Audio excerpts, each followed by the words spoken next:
The following audio may contain the personal testimonials of some Optavia coaches or clients of Optavia. The results relayed in these messages are based on the unique experiences of the participants, and we cannot guarantee like or similar outcomes. While you may be inspired by these accounts, please note that any stories of success have not been verified and your individual path to optimal health will vary. As always, it is our recommendation that you consult with a healthcare provider before starting a weight loss program. Yours in health, the Optavia team. All right, welcome everyone to the Habits of Health call. We're so glad that you've joined us. So tonight we have, if you're expecting Lori Anderson, you don't have to clean off your glasses or anything. We're pretty sure she's out in the middle of the ocean somewhere. Yes, we love Lori. So we're filling in, and I'm Amber Smithson, and this is Jared Smithson. And we are certified Optavia coaches, and we're so glad that you've joined us. Your screen is black, can't see you. Oh boy, let's see. No one can see us. We're very... Amber, I can see you, so I know we're recording to seeing your beautiful faces, but okay. It's still problematic for our visitors here. I will see if everyone can see my screen. Maybe that will help. Let's see in the chat. Yes. Okay, let's see if people can see. Now it's on. All right, we're good to go. Let's keep rolling then. So some of you joining us tonight are probably clients of Optavia. Maybe you are in a weight loss phase. Maybe you've already reached your healthy weight and you're going on to optimization phase. That's what we call it instead of maintenance. Because as you know, you never just stay the same. You're always just getting better or getting worse. So we want you to be getting better. Or you might just be somebody who's looking into Optavia and wondering, what is this program all about? So we also have Optavia coaches who get on, clients, health professionals. There's all kinds of, there's just a gamut of people, and we just wanted to welcome all of you. So tonight, we'll just jump right in. And if you can't tell, we're going to be talking about sleep tonight. I may do the whole thing with my sleep mask on. No, I'm not really. That is a comfy sleep mask, though. I have used that before. Okay. So tonight's topic, you want to just get us going, Jared? Yeah, so we're going to talk about the habits of healthy sleep. And everybody kind of knows that when you get a good night's rest, you feel better the next day, right? And we're going to talk a little bit about why that is, and also some of the risks that not getting enough sleep present to us. So this comes from Dr. A's Habits of Health, Chapter 17, and studies have shown that getting less than 6 hours of sleep increase our risk of viral infection by how much? Hey, so Angie, I'm not sure if did you run that poll or are we answering in the chat? Okay, we're running the poll. Awesome. Okay, go ahead and vote. Just tap on your screen. So here are your options. Option A, getting less than 6 hours of sleep increase your viral infection by A, 5%, B, 20%, C, 80%, or D, 50%. So go ahead and tap on your screen to vote. Maybe you know the answer. I'm seeing in the chat, a couple are guessing in the chat as well. Okay, we're going to give you just another 5 seconds to get your answers in. Getting less than 6 hours. I can't even imagine that because I myself am a sleeper. I love my sleep. Okay, Angie, let's go ahead and stop that and show our results. Okay, so here's how the voting went. About a quarter of you thought it'll probably increase your risk of viral infection by 20%, 35% said 80%, and 41% said 50%. What's our answer, Jared? The correct answer is D, 50%. Way to go. That was the most people. You guys are smart. How did you get so smart? You're probably reading Dr. A's book. Exactly. You get smarter by reading Dr. A's Habits of Health. Yes, so true. So on average, it's really about 6 to 8 hours of sleep that we need in order to be getting enough. If you're just going on quantity, not not even touching quality quite yet. You really want to hit that 6 to 8 hours, and it's different for different people. I know it's the whole like men women thing, but I tend to think it's just a personal thing. I don't know, 6 to 8, it's pretty good. Yeah, I mean, everybody has different lifestyles. Some people have a more sedentary lifestyle. Some people have a more demanding lifestyle. But also, individual to individual, it's just going to vary depending on your current health, maybe ongoing disease or illness, things like that, that are obviously going to affect everybody. You know, I always learned growing up that, hey, if you're sick, you probably need a little bit more sleep and allow your body to recover more and stuff like that. So obviously at different times of your life, you're going to need different amounts also. So let's go ahead and do our poll number 2. If you could put that up on the screen, Angie. So based on a study at England's Warwick School of Medicine, getting less sleep increases your risk of obesity by what percent? So go ahead and click on that. So option A is 50%, B 10%, C 3%, or D 30%. So this, even just this question, it really makes you think. That's interesting that there would be a correlation between sleep and risk of obesity. Just right off the bat, you can tell there's a correlation there. And this study, if I remember correctly from Dr. A's book, they actually studied 28,000 adults and 15,000 children. And the risk actually went down to about age 5.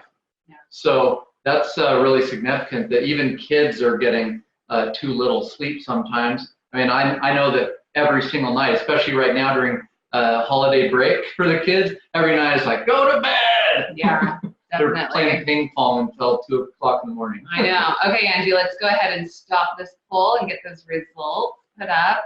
Okay, so pretty split here. About half of you think it's 50%, about half of you thought it was 30%. So our answer is 50%. 50%. It doubles your risk. Yeah, that's crazy. So now that we know some of these correlations, let's learn a little bit about what chemicals in our body are regulated by sleep. So one of them is ghrelin, which is the body's hormone that increases appetite. And when you don't get enough sleep, your body produces an overabundance of ghrelin. So that means you're getting hungrier. You feel like, oh my goodness, I need to eat more when you haven't gotten the proper amount of sleep. And then there's also leptin. This is the substance that tells your body to stop eating. And when you don't get enough sleep, your body will secrete less leptin than it needs. So you don't actually get those feelings of fullness and that trigger that says, hey, maybe we should just like slow down on the eating. So there really is actual chemicals in our body that are going to be off when you don't get the right amount of sleep. Cortisol, a lot of people know cortisol is a stress hormone, right? So it's actually a hormone that helps our body regulate sugars and fats. So anybody who's been on any of our various plans within our program, they know that that really our focus is to control blood sugars and insulin response in the body. Cortisol acts very similarly to an overabundance of insulin, and it says, hey, I've got too much of whatever, right? Too much blood sugar. So I'm going to use what I can, and the rest is going to get stored as fat for later. And it also prevents your body from kicking into that fat burning stage and utilizing what has been stored. Well, the interesting thing about cortisol is that's also a stress hormone. And so your stress levels increase when you don't get enough sleep. And then your body starts pumping that cortisol when you're stressed out, which is supposed to be a good thing. Like if you're in a stressful situation, like you need to run away from a saber-toothed tiger or something, that would be good to have. I get chased by saber-tooths every day. Yeah. But then there's also dopamine and serotonin, two chemicals that bring about that comfort and satisfaction. So that, just feeling like, okay, I'm good, I'm all right. That sleep is where it's at, I'm telling you. So John Marie asks, what about getting too much sleep? We'll actually talk about that in a minute. I have a hard time getting out of bed, and I'm sleeping about 10 hours a night. So obviously you want to, we'll talk about a few things that might be factored into that, like here's some healthy sleep tips.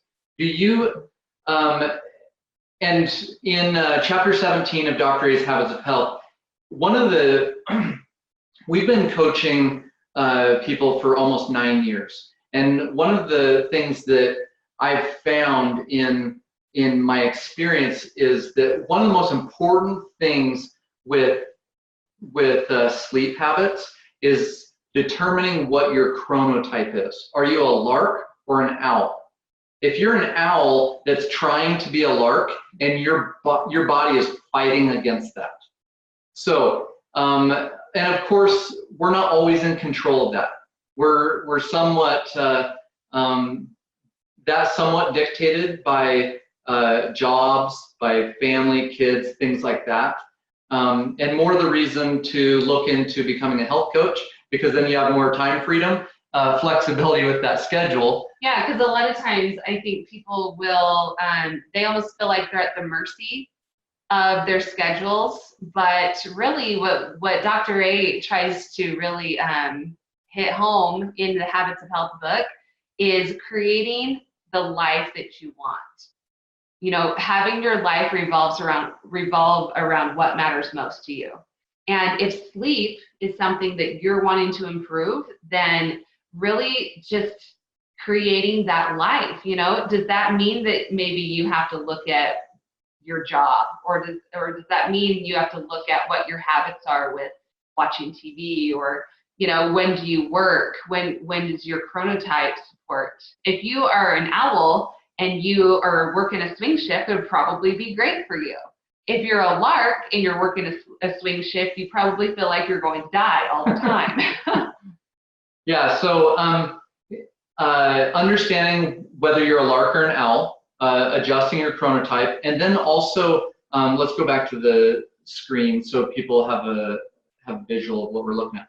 So really important thing is, we always talk about structure in our lives, and what is it that you want your life to look like? Nearly every decision that we make in our life regarding our health and anything else, we have two different avenues to take, right? Just like Alice, when she comes to the Cheshire Cat in Alice in Wonderland, and there's two roads, and she's like, which road should I take? And he says, well, where do you want to go? And she's like, I don't know. And the cat says, well, if you don't know where you're going, then any road will do. But if you do know what you want, where you're going, then there's really only one road to follow. And I mean, there's several roads in health, but you're limiting your choices. So what do you want versus what do you feel like? When you get up in the morning and it's 8 o'clock in the morning and you're like, I wish that I could just lay here for another couple of hours, but life is demanding that you get out of bed, right? You get out of bed. So you might have to go to a job, you might have to get those kids off to school, whatever it is. You get out of bed, you start your day. Limiting caffeine is really critical. And if you are a caffeine drinker, try to put your caffeine earlier in the day rather than later in the day. If you're, I think Dr. A says limit your caffeine before noon or 2 or something like that. I think it's noon. So you're getting that in the early half of your day, so it's not affecting your sleep habits later in the day. Obviously, eating healthy. Huge, my experience. Yeah, tell your story. I lost 50 pounds on the Optavia program, and my sleep completely changed.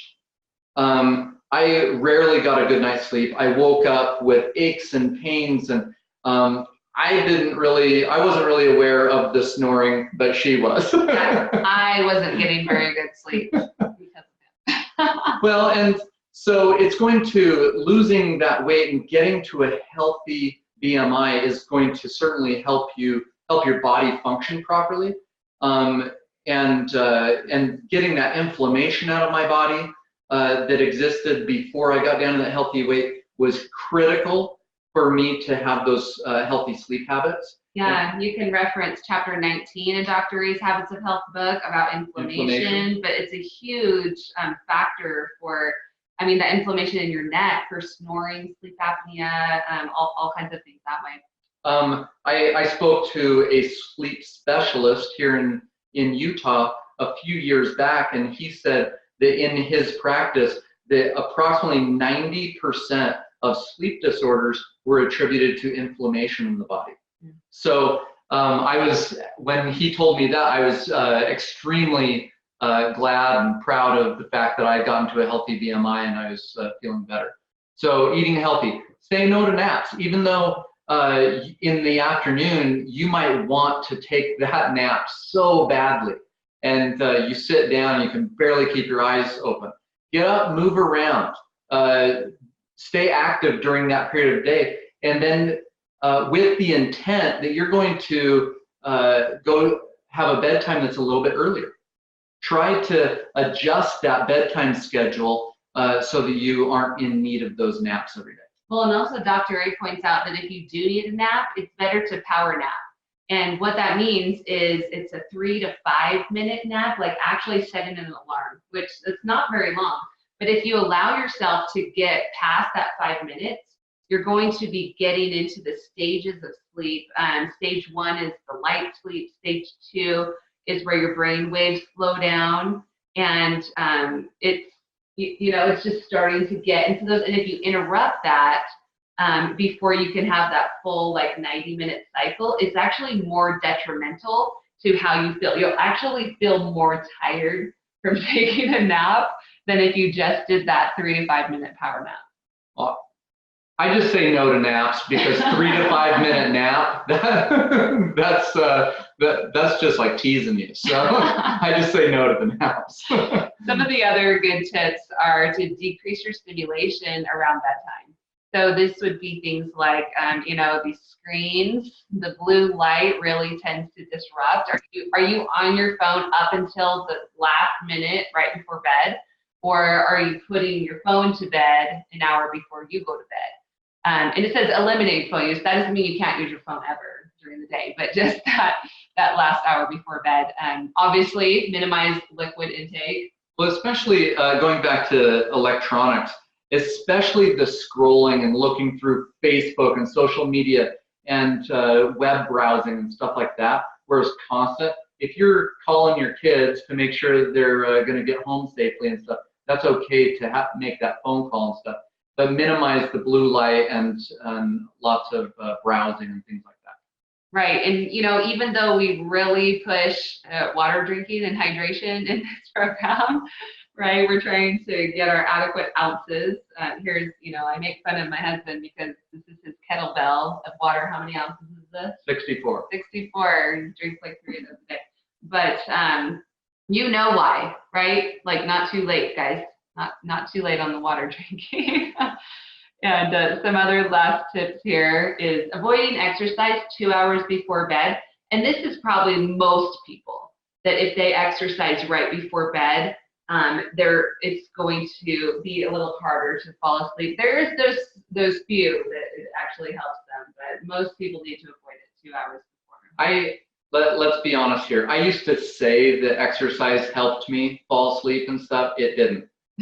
I might be tired afterwards, I might fall asleep, but my sleep cycles were not steady like they should be. So I've changed that, and I exercise in the first half of the day rather than the second half of the day. And occasionally I play in some different leagues for volleyball and basketball and things like that. So occasionally I'll have a late game, and it's harder for me to have a good night's sleep. It's the chemicals. You get those endorphins pumping in your body, and you want to be active and happy and go instead of to wind down. Yep. Jared is modeling our next tip here is wear a sleep mask. Especially maybe if you have a spouse who's watching TV late, or something along those lines. This one's great because it's got indents on the inside, so your eyelashes don't sit and flap against it and stuff. So I don't know. That's Kind of awesome. sound like a girl there, huh? And have a restful bedtime routine and environment. So Dr. A talks about having the temperature being, the right kind of, not too hot, not too cold. Some people will paint their room like softer colors instead of like bright red or something. Yellow or just like softer, soothing type things. So, I mean, another thing here is we don't say it very often. I've heard Dr. A say it a few times. Get that bedtime routine. Get to bed a little bit earlier. Get to a healthy weight. Healthy weight, going to bed earlier, helps in some other areas too, if you know what I'm saying. Yeah, and Dr. A, I would really encourage you to review Chapter 17 because here's some of the questions that he asked that you can kind of do a self-assessment. So maybe right now, just do a quick self-assessment of your sleep. And I'm going to ask you some of these questions. See, I got my book here. I got the spiral book. To see if maybe you have some work to do. So do you wake up tired in the morning? Do you need a nap in the afternoon? We talked about napping. Do you fall asleep watching TV in the evening? Do you have frequent small accidents at home or large ones on the road? Are you tired driving, basically? Have trouble focusing on the job? Are you sleepy after lunch? Having trouble figuring the correct change from a purchase? That's an interesting one. Have trouble, or you feel irritable or depressed most of the time? Feel like you're not getting anything done? Drink alcohol to get to sleep, or several cups of coffee or energy drinks to stay awake? Have difficulty falling asleep or difficulty staying asleep? So he said if you answered yes to more than 3 of those questions, you're probably not getting the kind of sleep to support health. And if you're struggling with these things, reach out to your Optavia coach. And sometimes all we need is a brainstorming session. Like the two of you can get together and brainstorm ideas that will help you create a stronger routine. And adults are just like little kids. When we have 3 kids and they're all bigger now. They're all pretty much our size now. But when they were little, it was all about routines. We would put them in the bath and soothe them. We would read a story to them, sing them some songs. Put lotion on. Put lotion on. Say our prayers, things like that. And that routine would settle them and put them to sleep. And they would sleep all through the night from very, very early on. So the same is true of adults. We're just big babies. So baby yourself a little bit, create that really, really solid routine and stick to it. Just like with food choices, when people are saying, oh, hey, let's do this or this, if it's not factoring into what you really want to create in your life, you can say, oh, no, thanks. We can do that another time. I'm especially that way with our kids on school nights, weeknights, because they have school the next day. They can't stay up as late. But on the weekends, they have a little extra time to sleep in, things like that. So really stick to your routine, stick to your guns, and have healthy sleep. Yeah, and I think especially in America, it's like we wear this badge of honor that's like, I, had more hours of work and I only slept 5 hours, and then your neighbor's like, well, I can get by in 4 hours. And it's like this contest of who is more sleep deprived than the others. And really, when you look at sleep as the glue, that was the title for this week, the glue that ties it all together. If you find yourself that maybe you're in a weight loss phase and you're not losing as much as you think you can, or maybe your weight's going a little bit up and down in your optimization phase and you're not sure why, this would be an area where I would look is, am I putting priority on my sleep? Because it really is the glue that ties it all together. This is when your body recuperates. This is when a lot of times you have that drop on the scale when you get a good night's sleep. And just think about how you feel like on vacation, when you don't have that alarm clock, or you're not trying to get more done at night, or whatever it might be, that you're getting enough sleep and you wake up and you feel rested and ready for the day. It's not just because you're not going to work. It's probably because you're getting more sleep and restful sleep. So it makes a big difference. Yeah, I mean, our kids, I feel like they grow twice as much during the summer because they get more sleep than they do during the school year. So that recuperation that happens during your sleep is incredible. I have a question here from Leanne. Sorry, I can't read tonight. She asked me, how many hours do you need to get yourself, Amber? So I would say I'm a little bit different than the average Joe, especially since brain surgery. I had a brain surgery 2 years ago. I'm coming up on my 2-year anniversary in 3 days. It's my 2-year brain anniversary. And one of the things that my brain surgeon really emphasized was making sure that I got that rest and recuperation. So still to this day, I aim for about 9 hours of sleep every single night. And if I get less than 8, I mean, it's bad news. Yeah, we both work from home as Optavia coaches, so it's a blessing. I get to get up and with the kids and get them off to school and stuff. And if I have an early appointment with a client or a potential client or coach on our team, then I have to let her know a couple of days in advance so that we can make sure that we change that routine and get to bed earlier so that she gets sufficient sleep in order to get up with the kids in the morning. So most of the time we get to stay up with the kids until it's time for them to go to bed, and she can sleep in an extra hour. Yep. Well, that's all we have for you guys. If you didn't get anything else out of this, is to look at both your quantity and your quality of sleep, because it's really the glue that ties in your health, that keeps it all together. So putting that priority and emphasis on it is going to really yield awesome results. So thanks so much for joining us on the Habits of Health call tonight, and we hope to see you next week. This audio may have contained the personal testimonials of some Optavia coaches or clients of Optavia. The results relayed in these messages are based on the unique experiences of the participants, and we cannot guarantee like or similar outcomes.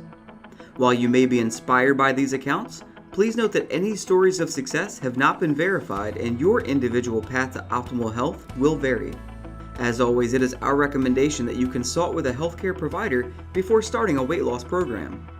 Yours in health, the Optavia team.